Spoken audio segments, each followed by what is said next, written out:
Omega Online TV. Karibu tena kwenye kipindi chetu cha King Solomon Karaoke. Na leo katika kipindi chetu mimi mtangazaji wenu Judith Mushi.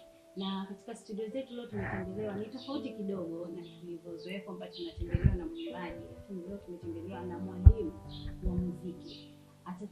Atatueleza majina yake na atatuambia yeye anafanya nini na nini hasa.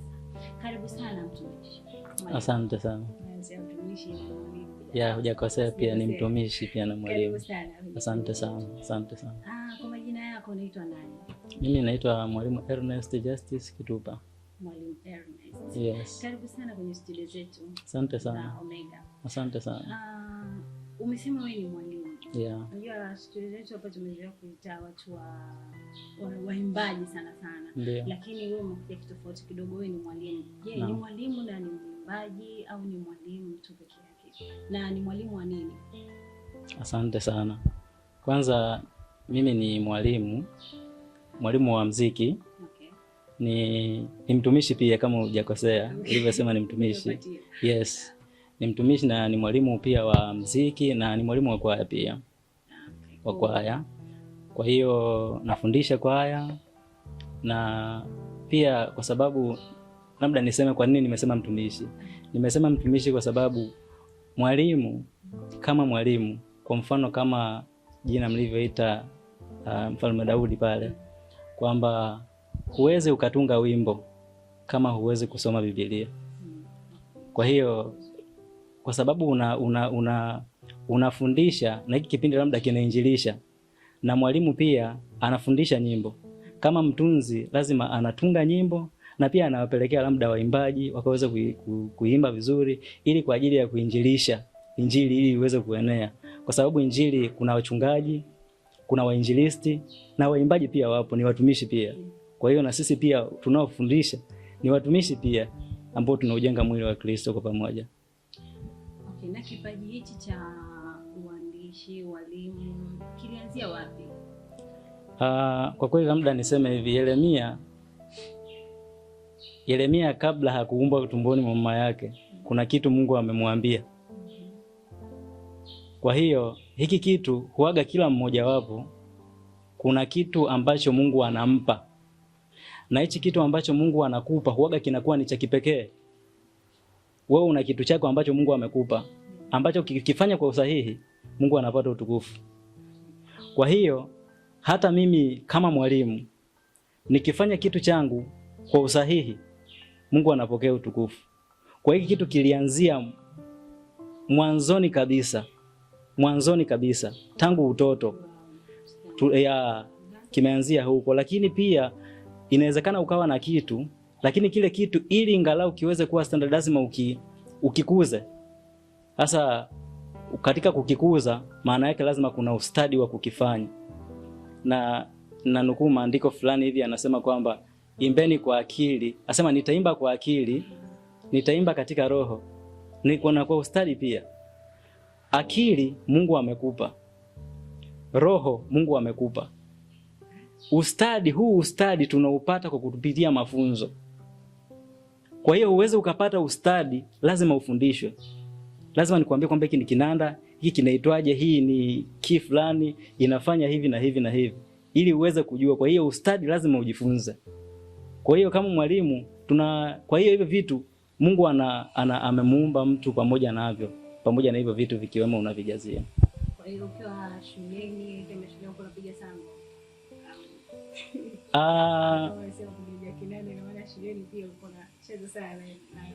Yes.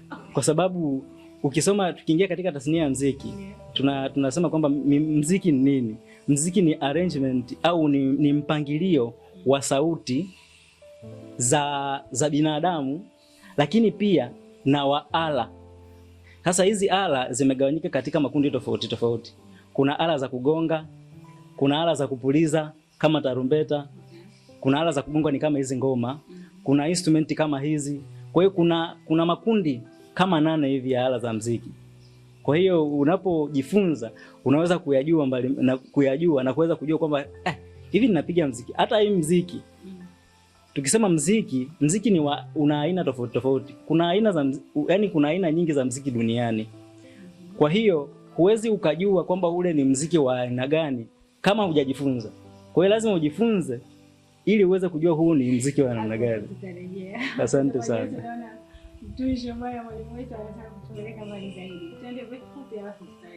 Asante sana. Binuru.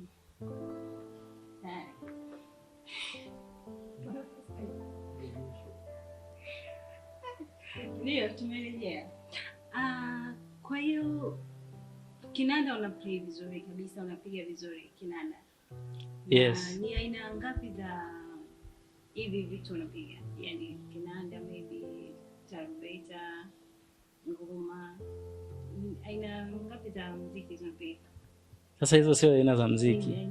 Kuna ni aina ni aina za ala tuseme, kwa sababu muziki ni general, music ni general. Lakini unasema labda unapiga ala gani, labda inawezekana labda mtu unapiga kinanda, unapiga tarumbeta. Na mimi napiga kinanda. Yes. Hii ni ala ndio. Kwa hiyo sio muziki, ila ni ala ya muziki. Ni ala ngapi za muziki? Kuna hiki kinanda pia napiga, ngoma pia napiga, tarumbeta pia napiga. Kuna nyingi lakini wengi tunaendelea kujifunza na sisi. Na unapiga huko unaimba? Kwa sababu mwalimu lazima awe amemzidi mwanafunzi kidogo. Kwa hiyo lazima aweze kujua, na pia hata katika walimu tunafundisha hii sauti, vocal training, na pia sikio la muziki. Inawezekana ukapiga hapa kitu usijue kuimitate kwamba hiki ninachokipiga ni kitu gani. Kwa hiyo unaweza kupiga ufundishe labda sauti ya kwanza, ufundishe ya pili, ya tatu na ya nne pia. Au praise team wafundishe pia kwamba hapa nataka hivi na hivi na hivi. Na katika aina zako za ufundishaji unatumia nyimbo za watu kufundishia labda kwa ajili ya watu kumaster sauti, au unatumia nyimbo yako mwenyewe? Yes, tunatumia nyimbo za watu ndio. Unaweza kunipigia nyimbo baadhi? Naweza pia. Kufundisha pia wanafunzi? Naweza pia. Kwa sababu mimi napenda kuabudu. Kama vile napenda kumwabudu Mungu. Kwa hiyo inawezekana pia nikapiga ingalao nyimbo hata kidogo tu. Tukabubujika kwa studio. Karibu sana. Asante sana, nashukuru sana.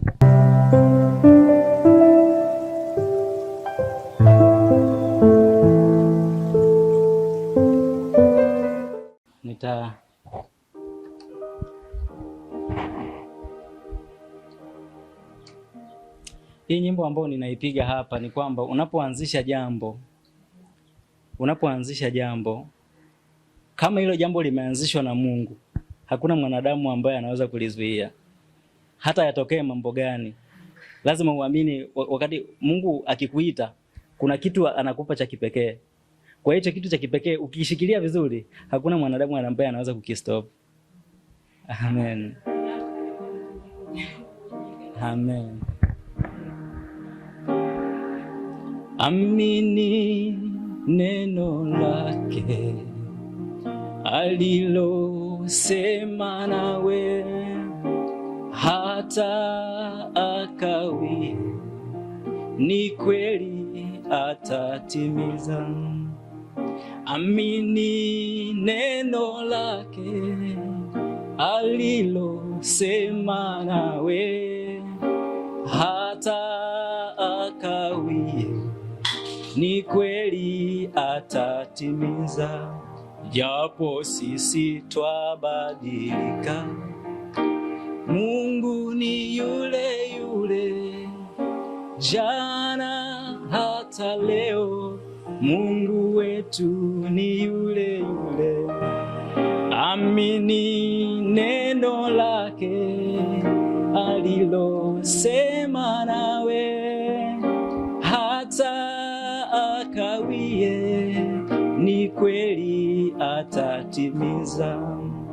Amini neno lake alilosema nawe, hata akawie, ni kweli Mungu ni yule yule, Mungu ni yule yule, jana hata leo, milele habadiliki. Yeye ni yule yule, Mungu ni yule yule, jana hata leo, milele habadiliki. Yeye ni yule yule, kaingia rohoni mwangu, kanipa kutulia, kanambia ewe mwanangu, usilie tena. Kaingia rohoni mwangu, kanipa kutulia, kanambia ewe mwanangu, usilie tena. Najua shida yako mimi nitaitatua, bila Yesu mimi ni mtu bure, bila Yesu mimi ni mtu bure.